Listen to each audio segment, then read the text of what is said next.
Alright, this is the Flowmaster new exhaust I just put on from inside the truck.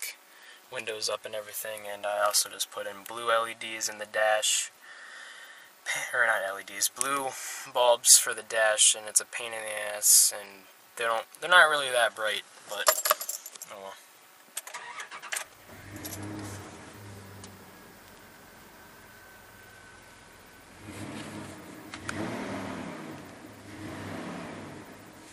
Alright, I'm gonna open up the back window.